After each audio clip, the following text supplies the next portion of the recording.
¿Qué significa tener una forma de pensar arrogante?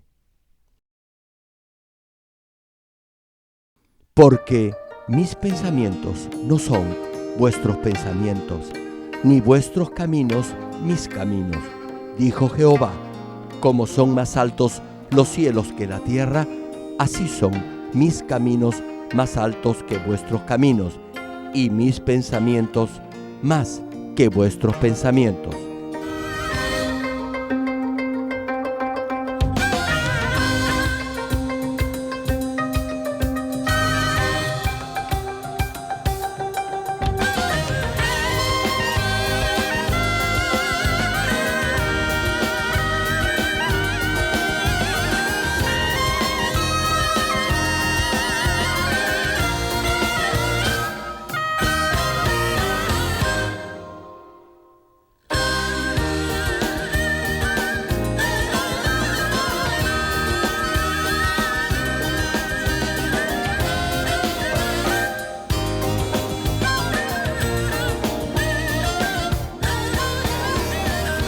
Querido público, esperamos que a través de estas prédicas del connotado evangelista de renombre internacional, Reverendo Gerald Lee, usted pueda derribar todo patrón o forma de pensamiento arrogante y así pueda vivir una bendecida vida cristiana.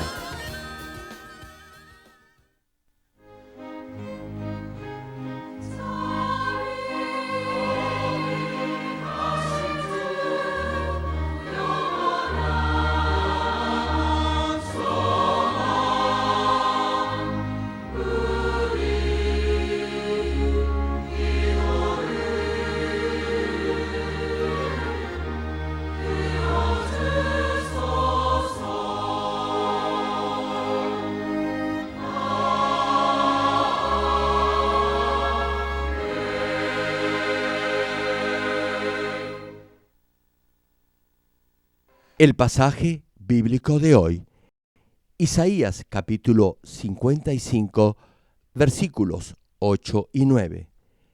Porque mis pensamientos no son vuestros pensamientos, ni vuestros caminos mis caminos, dijo Jehová. Como son más altos los cielos que la tierra, así son mis caminos más altos que vuestros caminos, y mis pensamientos más que vuestros pensamientos.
Amados hermanos en Cristo y estimado público, estamos viviendo en un mundo lleno de calamidades.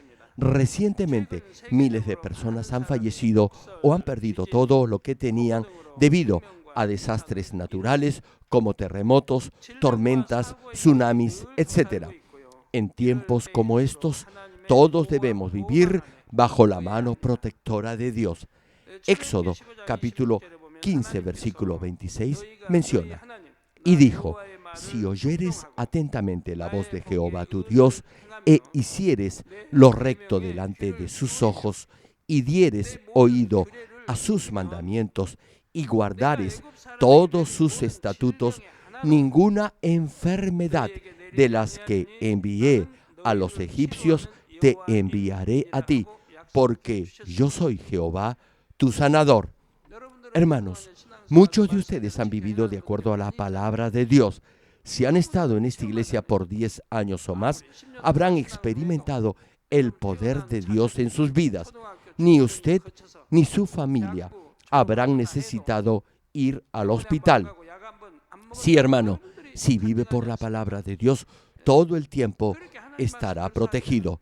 Le pregunto, ¿habrá alguien que pueda decir que vive totalmente de acuerdo a la palabra de Dios y aún así tiene dificultades en su vida? Si es así, me gustaría verificar la forma en la que vive y obedece la palabra de Dios. Cuando Dios le dice que haga lo que es correcto, le dice que haga lo que es correcto para él y no para usted. Por eso, si está haciendo lo que es correcto de acuerdo a su propio criterio, la promesa de Dios de protegerlo de toda calamidad no se aplicará a su vida. ¿Sabe por qué? Porque es su propio criterio el que está primando sobre el de Dios. Y eso no es correcto. Tal vez usted piense que está viviendo una vida recta, pero quizás no lo está haciendo para Dios. A continuación, les daré algunos ejemplos de esto y espero que a través de ellos lleguen a entender que deben hacer lo correcto para Dios y no para usted. Es mi oración que todos lleguen a ser verdaderos hijos de Dios para que así Él pueda protegerlos y les conceda las peticiones de su corazón. Estimado público, arrogancia es insistir en que su propia opinión es la única correcta. Es persistir en hacer lo que no es correcto para Dios, sino hacer lo que es correcto para usted. Ahora bien, criterio propio o patrón de pensamiento es la articulación estructurada de esos pensamientos que los llevan a creer que algo es correcto. En base al conocimiento o experiencia vivida, las personas tienden a juzgar que algo es moralmente correcto o creen que es la manera educada de comportarse o reaccionar ante alguna situación dada. Cuando esta estructura mental se arraiga en su mente, no será fácil de cambiar. A eso se le denomina patrón de pensamiento. Entre estos hay algunos que se forman en base a la palabra de Dios. Esto es, en base a lo que aprende en su vida cristiana. Si tiene esos patrones de pensamiento formados en base a la palabra, no podrá discernir claramente la voluntad de Dios. Su crecimiento espiritual se detendrá e incluso podrá hacer cosas que van en contra de la voluntad de Dios y por eso, sin saberlo, podría levantar un muro de pecado que lo separe de Dios. No podrá llegar al nivel del Espíritu. Su crecimiento espiritual, repito, se detendrá y Dios no lo podrá bendecir en abundancia. A continuación, y a fin que pueda examinar su corazón, les mencionaré los 3 casos más evidentes en los que un patrón de pensamiento dado impide una íntima comunión con Dios. Primero, es juzgar y condenar a los demás de acuerdo a su propio criterio u opinión. Hermano, usted tiende a juzgar a otros de acuerdo a su propia norma o criterio. Por ejemplo, al ver el comportamiento de alguien, usted piensa que lo que hace no es lo correcto. Incluso le puede llamar la atención o corregirlo por ello. Pero no se interesa en comprender toda la situación, sino que temerariamente juzga y critica. Y lo peor es que usted cree que tiene discernimiento espiritual para hacerlo. Ya se los he mencionado anteriormente. Si peca, incluso si comete un pecado de muerte, Dios será el que juzgue de acuerdo a su justicia y pagará a cada uno conforme al pecado cometido. No obstante, aun si cometen el mismo pecado, la retribución o paga no será la misma para todos. Algunos contraerán enfermedades como el cáncer, tuberculosis o enfermedades referidas al pulmón. A otros les saldrán tumores, quistes, etc. Como verán, la gravedad de las enfermedades es igualmente diferente. Asimismo, será diferente la duración de las pruebas. Unos son sanados inmediatamente luego de arrepentirse. Otros parece que se arrepienten, pero sus pruebas duran más. Tal vez se pregunte por qué el criterio de justicia divina se aplica en forma diferente en cada caso. Usted debe saber y comprender esto para que lo pueda enseñar a otros. Por ejemplo, aun cuando cometa el mismo delito, la sentencia no será la misma. Algunos podrán salir bajo fianza, otros serán sentenciados a varios años de cárcel y aún otros serán sentenciados a la pena capital, es decir, condenados a muerte. Los jueces decidirán qué delito es más grave. No obstante, los jueces de este mundo no juzgan en forma recta. Sin embargo, Dios es el juez justo porque Él ve el interior del corazón del ser humano. Dios sabe todo y sabe con qué clase de corazón cada uno ha pecado, si ha sido con maldad o no. Hay quienes tal vez han pecado con una buena intención. Sin embargo, hay otros que pecan con maldad y por maldad. Por eso, el juicio de Dios será estrictamente conforme a su justicia. Les doy un ejemplo. Digamos que Juan y Carlos, cada uno hurta algo. Ahora bien, la gravedad de este acto de robo puede variar ante Dios. La ley natural puede sancionar a ambos de la misma manera, es decir, imponiéndoles la misma sentencia. No obstante, puede ser que Dios juzgue que el pecado de Carlos sea más ligero que el de Juan.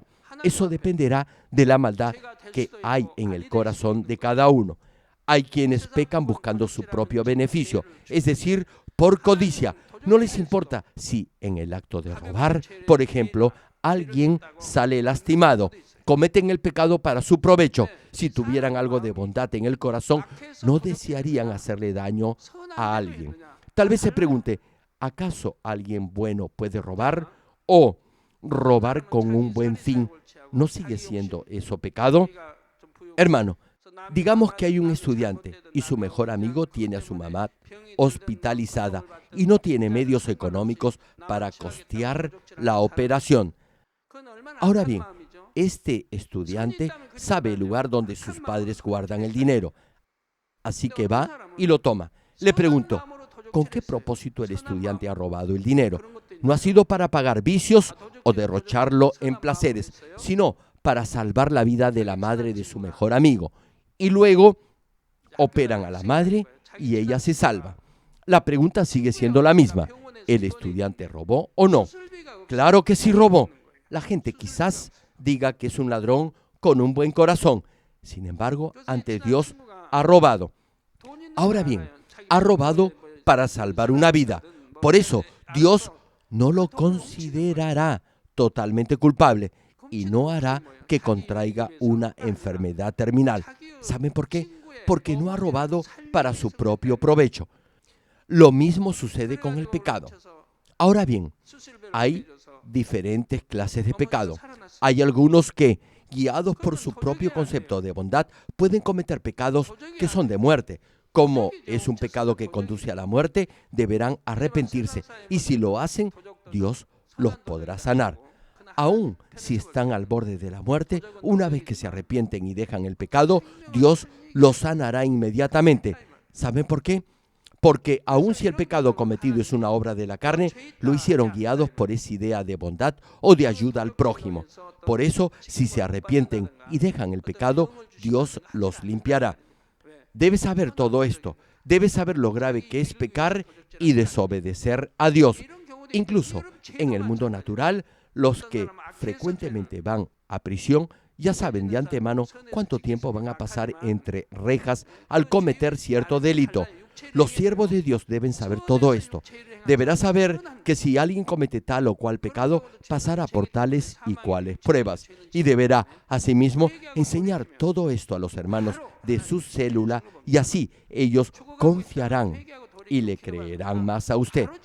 Como les decía, hay quienes no llegan a entender la situación espiritual de la otra persona y por eso la juzgan a priori. Y lo malo es que creen que tienen discernimiento espiritual, pero lo que en verdad está haciendo es juzgar en base a su propio criterio y escala de valores.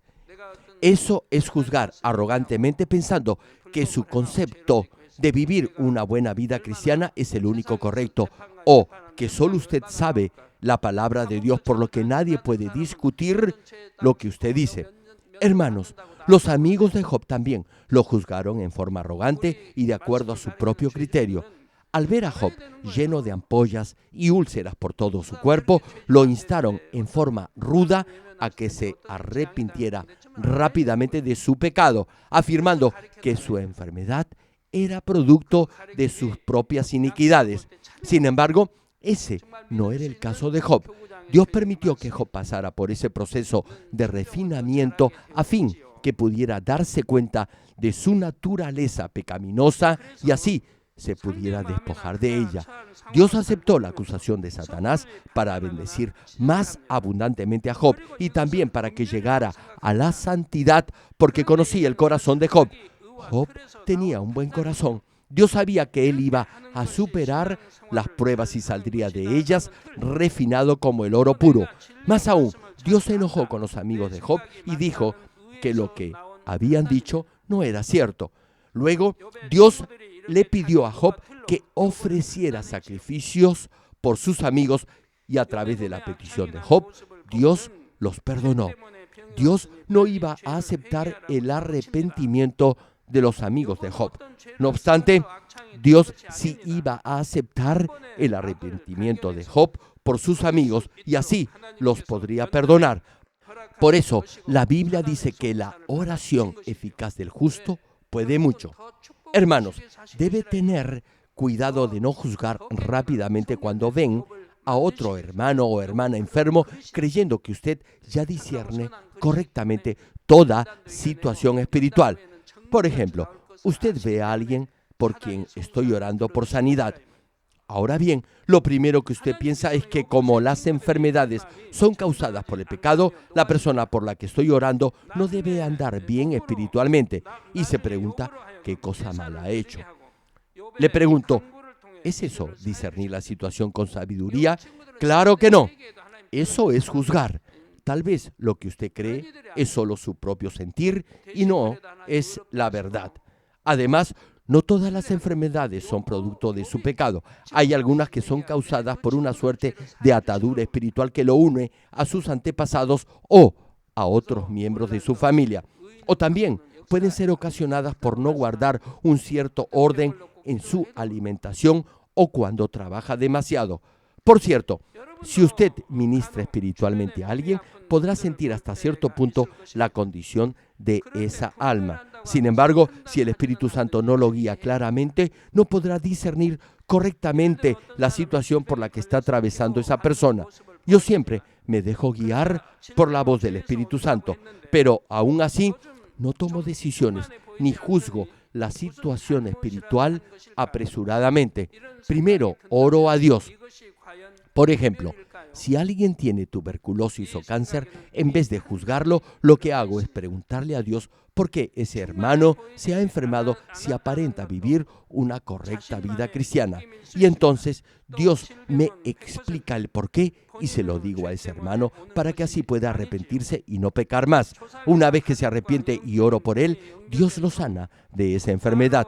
Yo trato con todo mi corazón de discernir la razón por la que alguien está enfermo a fin que Dios lo sane lo más rápidamente posible. Volviendo al mensaje, Santiago, capítulo 4, versículo 11 señala: hermanos, no murmuréis los unos de los otros. El que murmura del hermano y juzga a su hermano, murmura de la ley y juzga la ley.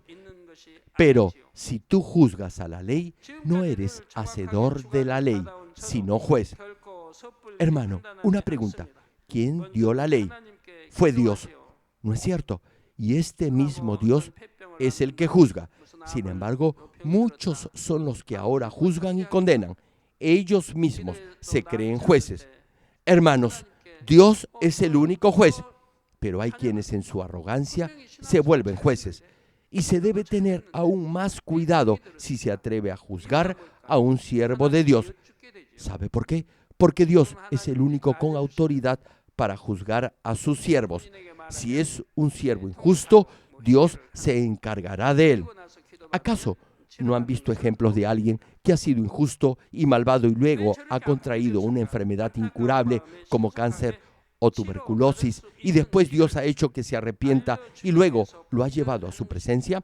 Sí, ha habido casos así. Dios los ha llevado al total arrepentimiento y luego los ha llamado a su presencia. Yo he visto varios casos así. Por eso, jamás deberá juzgar a un siervo de Dios. Solo Dios puede hacerlo.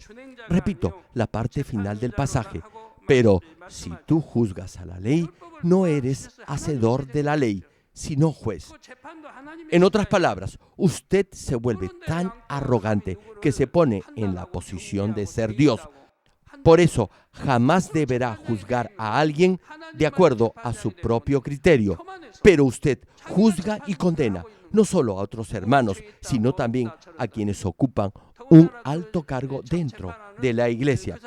Usted piensa que ese líder no debería hacer eso, y es porque tiene su propia opinión de cómo debe ser un líder. Y si algún hermano no se comporta como usted quiere o piensa, inmediatamente lo censura y critica. Ahora veamos cómo actuaría un verdadero siervo de Dios. Por ejemplo, aun cuando el rey Saúl lo perseguía para matarlo, a David jamás se le pasó por la mente la idea de asesinarlo. David había peleado por su nación y por su rey contra los filisteos. Cuando el rey y todos sus generales temblaban de miedo, David, siendo únicamente un muchacho, salió solo contra Goliat, sin armadura, ni casco, ni espada, ni lanza, y venció al gigante en el nombre del todopoderoso Dios. Hermano, Dios pelea la batalla por sus hijos. David nunca tuvo temor y Dios obró de acuerdo a su nivel de fe. No obstante, Saúl era malvado y persiguió a David para matarlo. Saúl trató de matar a quien Dios ya había ungido como rey de Israel.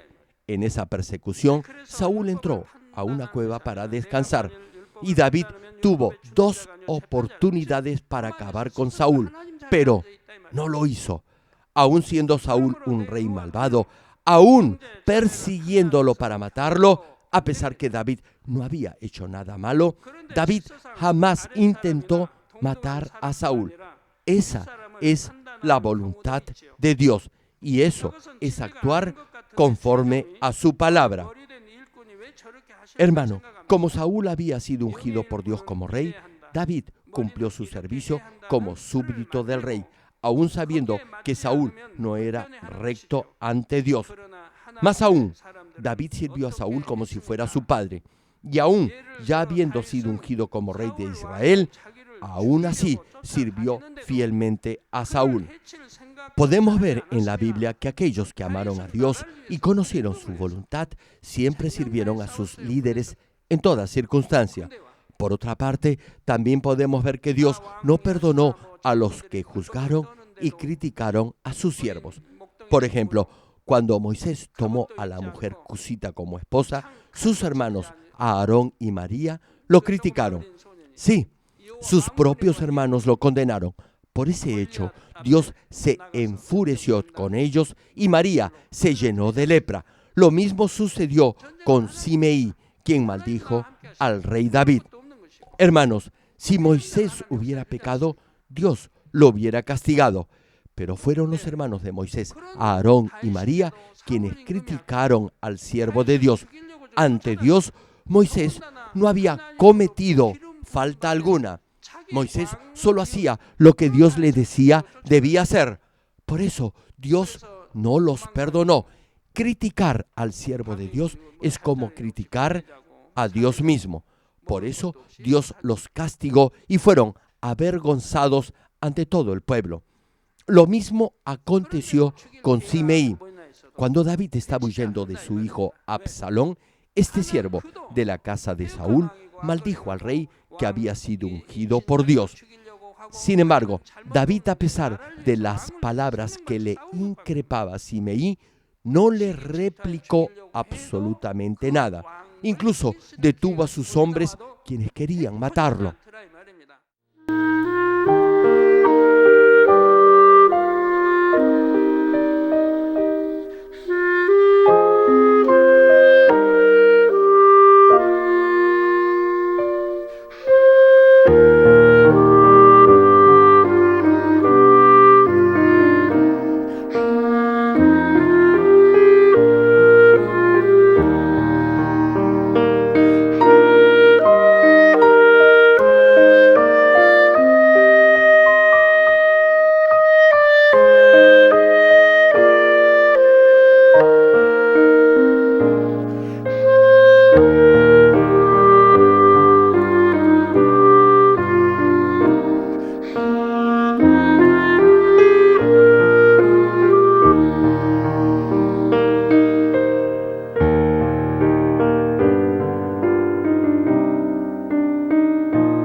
Hermanos, David perdonó a Simeí, pero eventualmente este hombre pagó por su maldad cuando Salomón se convirtió en rey.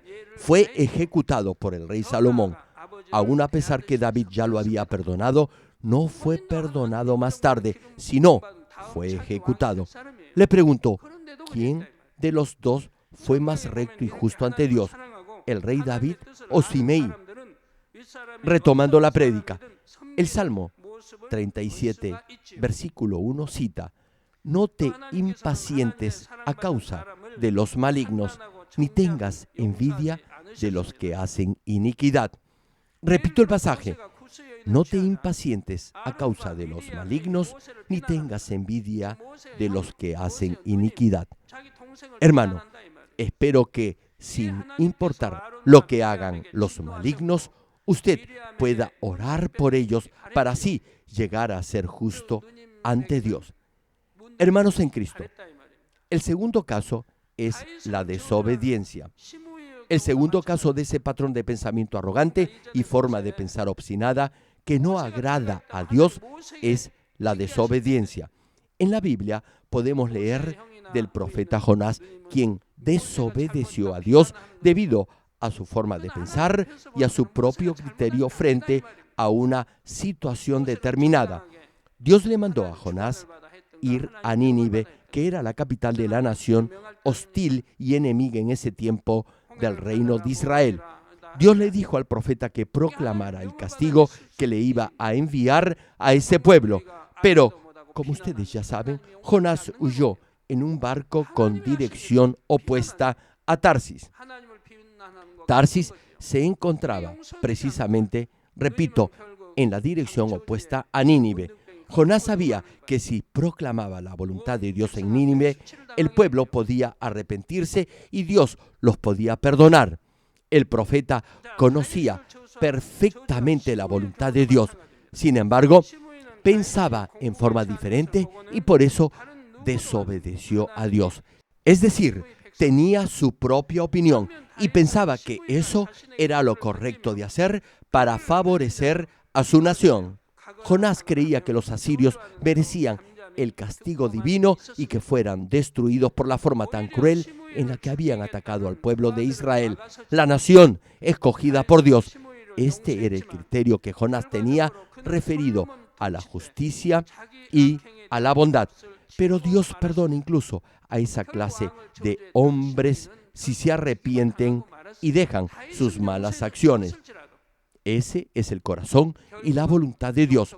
No obstante, Jonás desobedeció imponiendo su propio criterio y opinión. En el Antiguo Testamento, en especial, se consideraba correcta la ley del talión. Vale decir ojo por ojo y diente por diente. Jonás pensaba así. Su patrón de pensamiento seguía esa ley. Diente por diente, ojo por ojo. Debía castigar al malvado. Una pregunta. José, el esposo de la Virgen María, ¿conocía esa ley o no? Su prometida estaba embarazada y podría haber pensado que pudiera haber cometido adulterio, pero trató el asunto con toda discreción. ¿No cree que cualquier otro hombre en esa misma situación se hubiera al menos enojado con su prometida? Sin embargo, José no lo hizo. No quiso que nadie murmurara de María. Tenía esta clase de buen corazón. Volviendo al profeta Jonás. Jonás tenía esta clase de pensamiento basado en esa ley del desquite o de venganza. Pero la voluntad de Dios es perdonar y mostrar una misericordia que va más allá de su justicia. A pesar de ser paganos, Dios no quería que el pueblo de la ciudad de Nínive fuera destruido. Dios hizo que Jonás pudiera entender lo que sentía por el pueblo de Nínive a través de una calabacera que creció sobre el profeta. Sin embargo, Jonás más bien se enojó con Dios. Le dijo, mucho me enojo hasta la muerte. El profeta estaba diciendo que tenía una muy buena razón para estar molesto. Insistía en que estaba en lo correcto. Eso quería decir que aún no entendía el corazón de Dios. Hermanos, a veces les pido a algunos líderes que hagan algo. Algunos de ellos no obedecen porque usan su propio criterio. Por otra parte, hay otros hermanos que vienen a consultarme sobre sus negocios, sus proyectos o de su servicio en iglesia.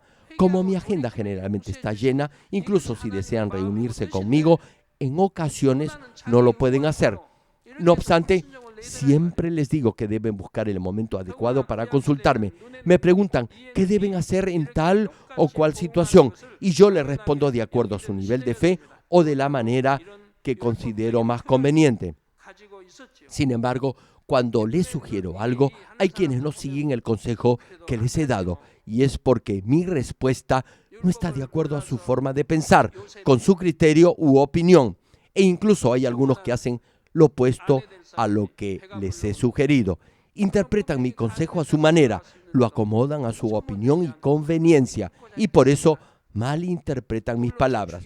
O incluso hay otros que me piden que les diga lo que deben cambiar en sus vidas, y me responden que sí, lo van a hacer. Y sin embargo, siguen haciendo lo mismo, siguen viviendo de la misma manera y comportándose de la misma forma. Hay algunos que incluso me ruegan que los perdone por haber cometido una equivocación y me prometen que jamás lo volverán a hacer. Y yo los perdono. No obstante, vuelven a cometer la misma equivocación. Como no se despojan de su patrón de pensamiento, repiten una y otra vez la misma acción y así desobedecen a Dios y a su pastor. Retomando el mensaje, el tercer caso es cuando los que están cerca de usted sufren o pasan por dificultades debido a su arrogancia o a su forma de pensar obstinada. Por favor, tome unos segundos y vea si los que colaboran con usted no se sienten bien debido a su forma de ser. Mire a su familia a ver si es usted quien es motivo de discusión o desavenencias. O examine su rol de líder y el crecimiento de su zona o célula a ver si es usted quien es motivo de conflictos. En pocas palabras, si es usted quien causa problemas y no mantiene la paz. Por ejemplo, nuestro Señor nos ha enseñado que debemos humillarnos y debemos servir a los demás. Sin embargo, algunos interpretan esto de acuerdo a su propio criterio referido al servicio de otros en la iglesia. Hacen su propia versión de este pasaje y dicen que el Señor manda que el de más baja jerarquía, por ejemplo, la colíder, debe someterse y obedecer incondicionalmente a su líder. Hermano, cuando alguien que está en una posición de autoridad visita a otros hermanos, se espera que, de alguna manera, los anfitriones lo atiendan. Desde luego, no está mal enseñar que se debe servir a los demás. No obstante, El problema viene cuando se enseña esto con otra intención velada u oculta.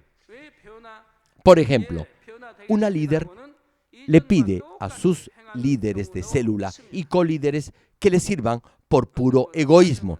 Esto es porque le gusta que la sirvan y sin embargo se escuda afirmando que eso va de acuerdo a la palabra de Dios. Esa líder engaña a los demás y se engaña a sí misma. Se autoconvence creyendo que es la única que tiene la razón y que los demás no la comprenden. Y arguye que los otros no pueden aceptar esa enseñanza debido a su medida de fe. En otras palabras, forma su propio argumento en base a la palabra, adaptándolo a su situación y, de paso, causando problemas a los demás.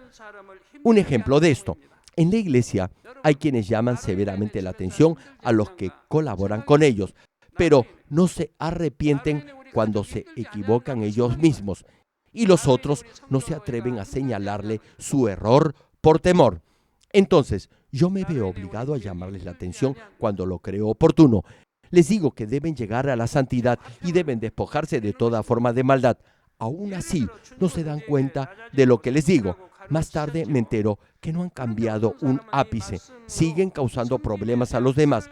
No están en paz con otros hermanos y tienden a señalar los errores a los demás sin darse cuenta de los suyos.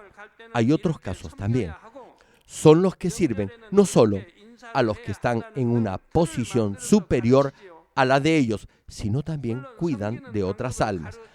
Ahorran incluso de lo que tienen para comer y vestir para ayudar a los más necesitados y para ofrendar a Dios, y son reconocidos por los demás.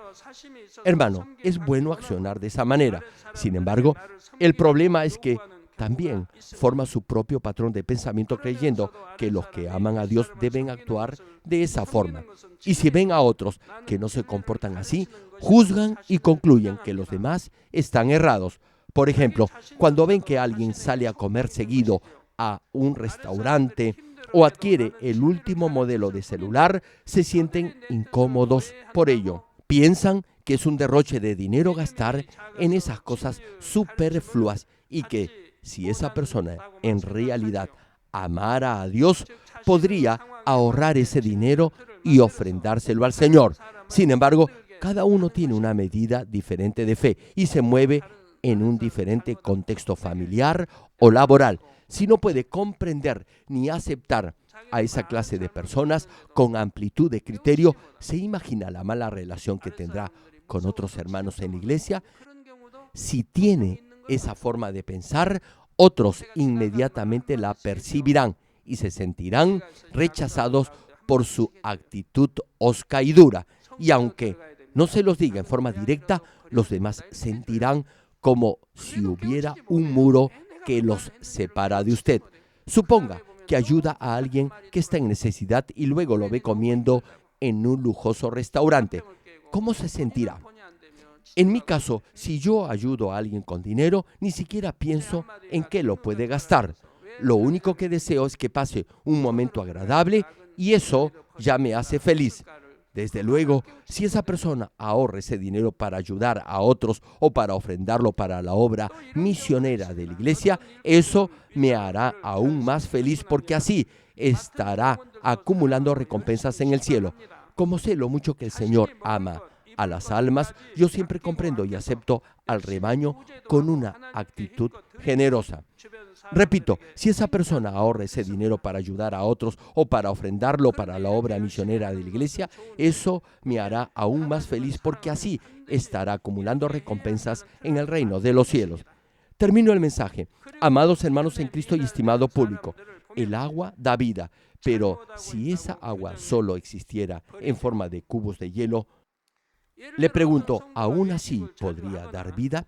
El agua como elemento a veces debe evaporarse para de esa manera caer en forma de lluvia e irrigar los campos secos. Solo así se forman las nubes, que son llevadas por el viento y provocan la lluvia en diferentes partes del globo terráqueo. Asimismo, deberá convertirse en agua líquida para que las plantas puedan absorberla. Es decir, el agua deberá tomar ambas formas, líquida y de vapor. Además, el agua en su forma líquida se usa para lavar la suciedad. De igual forma sirve como conductor de oxígeno para que los peces puedan respirar. La palabra de Dios igualmente da vida. En resumen, el agua como elemento se transforma libremente, en forma de vapor, en forma líquida y en forma sólida. Dios hizo que el agua adoptara diversidad de formas para que diera vida. Si el agua no adopta su forma sólida, varias especies marinas se extinguirían. Los peces no podrían sobrevivir a temperaturas de 50 o 60 grados bajo cero. No obstante, como la temperatura del hielo es arriba de 0 grados, los peces pueden sobrevivir a ese frío. Es realmente maravillosa la obra de Dios. Como les decía, el agua da vida a los peces. Esa misma agua de mar hace que las ballenas sobrevivan en las zonas polares. Los pingüinos se sumergen en esa agua fría para coger peces. Sin ese alimento se congelarían y morirían. Sin embargo, el hielo los protege y los pingüinos sobreviven. ¿No es esto algo maravilloso? Dios ha hecho que el agua adopte esta clase de forma, sólida, líquida y de vapor. Y en esa forma proporciona vida a otras especies vivientes. Dios ha hecho todo para llevar a cabo el cultivo del ser humano. No obstante, muchos no reconocen la existencia de este Dios, más bien creen en teorías desquiciadas como el evolucionismo. Hermano, si cada uno tiene ese rígido patrón de pensamiento que lo lleva a creer que lo que ha aprendido es la única verdad posible, entonces la palabra de Dios no le podrá dar vida. La palabra no es como un cubito de hielo que tiene una forma determinada que puede ser visualizada por el hombre. Y es que la misma palabra se revelará de diferente manera a cada uno. Y lo será de acuerdo a su nivel de fe y a las circunstancias específicas en las que se encuentra. Por cierto, eso no quiere decir que podrá cambiar o distorsionar la palabra en función de sus intereses. Incluso cuando el agua cambia de composición, sus cualidades genéricas permanecen siendo las mismas. De igual manera, la palabra de Dios nunca cambia. Si la palabra de Dios obra, definitivamente dará vida. Ahora bien, la pregunta es, ¿cómo se aplica la verdad de la palabra en cada situación sin que pierda o cambie su esencia? La clave para todo esto es amar a Dios por sobre todas las cosas. Así como el calor derrite el hielo, el amor espiritual derribará todo argumento, arrogancia y soberbia. Si en verdad ama a Dios, se despojará de toda soberbia y vivirá conforme a la palabra y a la voluntad de Dios Padre. Dios ha derramado de su amor en cada uno para que así llegue a entender ese amor y pueda experimentarlo en forma personal como si lo estuviera tocando con sus manos. Si siente este amor de Dios, no podrá dejar de amarlo. Si en realidad ama a Dios, buscará la forma de agradarlo. Pensará solo en las cosas que complacen a Dios. Si tiene esta clase de pensamientos en su mente, orará sin cesar y escuchará con atención la palabra de Dios. Llegará a conocer íntimamente el corazón del Padre Celestial. Y si mengua hasta desaparecer y somete toda su voluntad a la del Señor, obedeciendo únicamente la voluntad de Dios, todo argumento y soberbia desaparecerán de su interior. Entonces podrá poner en práctica la palabra de Dios y ésta le dará vida. Y las bendiciones de Dios fluirán en forma natural en su vida. Y es porque todo lo que haga lo hará conforme a la voluntad de Dios. Abraham, quien fue llamado amigo de Dios, era esta clase de persona. Hermano, espero que ame a Dios con pasión, que derribe y se despoje de todo argumento y soberbia que lo separa de Él, y así llegue a ser amigo de Dios, viviendo en completa obediencia a su voluntad. Oro en el nombre del Señor Jesucristo para que todos lleguen a ser verdaderos hijos de Dios, que compartan con Él momentos de íntima amistad y así alcancen la recompensa de la Nueva Jerusalén. Ahora, oremos todos juntos en voz alta, meditando en el mensaje de hoy. Aleluya. Gracias, Padre, por tu amor. Por favor, ayuda a tus hijos para que lo que se ha predicado hoy se haga fe y vida en cada uno de ellos. Hoy les he compartido acerca de los patrones de pensamiento arrogantes y de la forma de pensar obstinada. Haz que cada uno pueda hallar y despojarse de toda forma de pensamiento arrogante y toda soberbia. Y al hacerlo, ayúdalos a crecer en su fe y que su espíritu y su alma prosperen y así lleguen al nivel del espíritu. Ayúdalos a que sean completamente obedientes a tu palabra para que así puedas bendecirlos en todas las áreas de su vida. Gracias, Padre. Toda la gloria sea para ti. He orado en el nombre del Señor Jesucristo. Amén.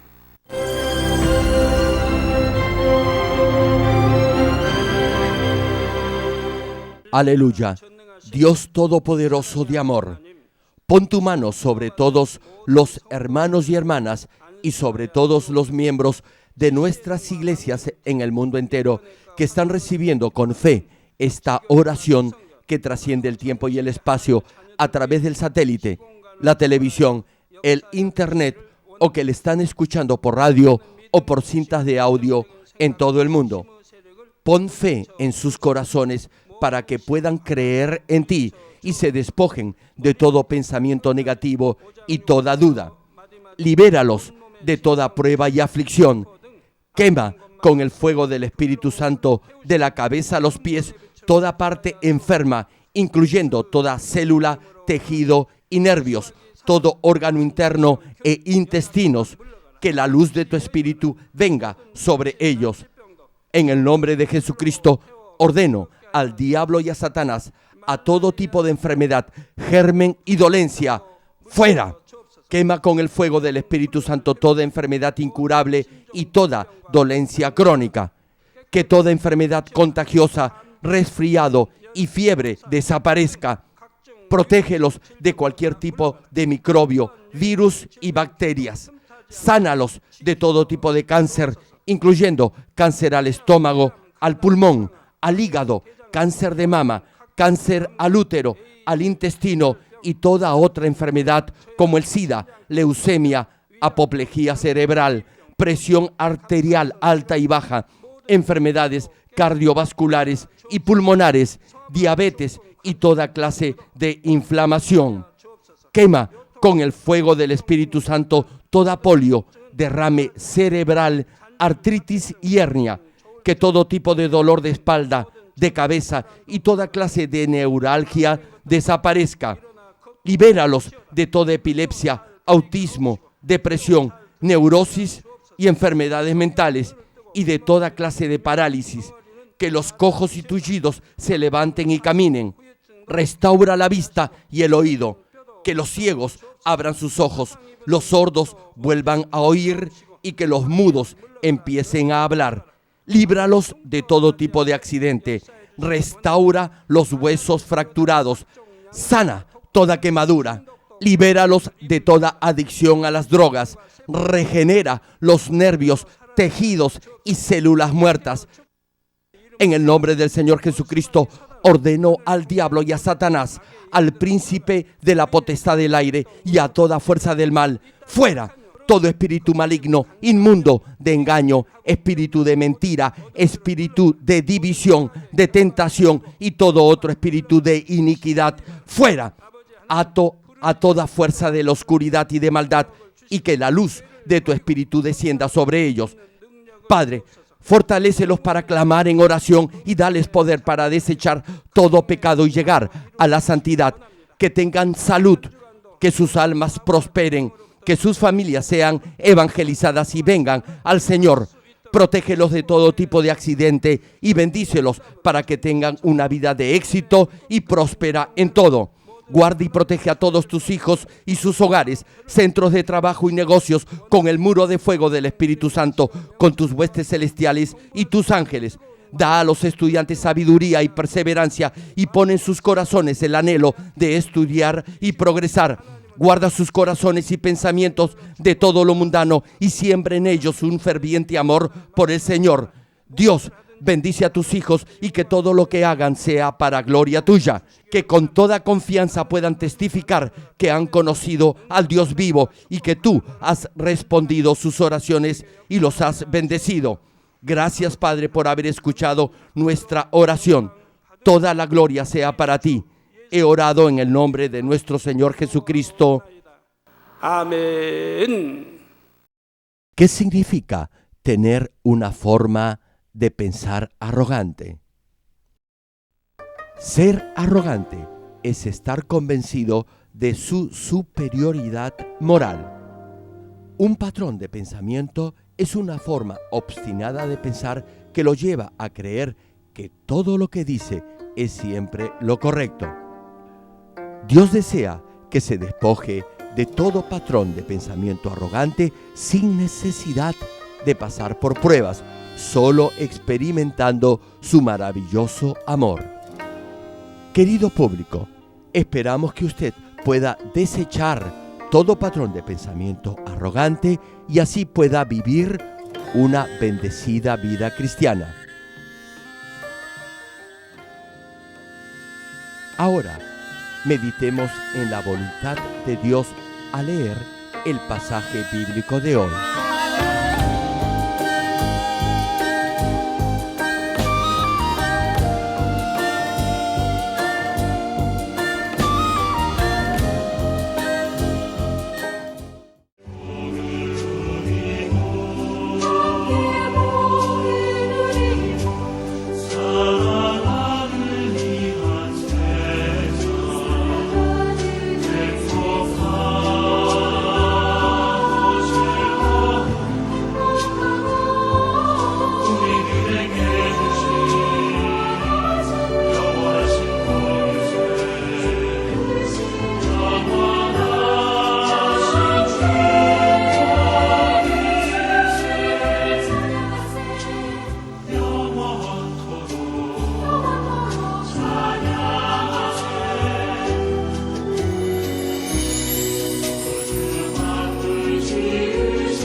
주의 길 멀고 험해도 나는 주 따라가리라.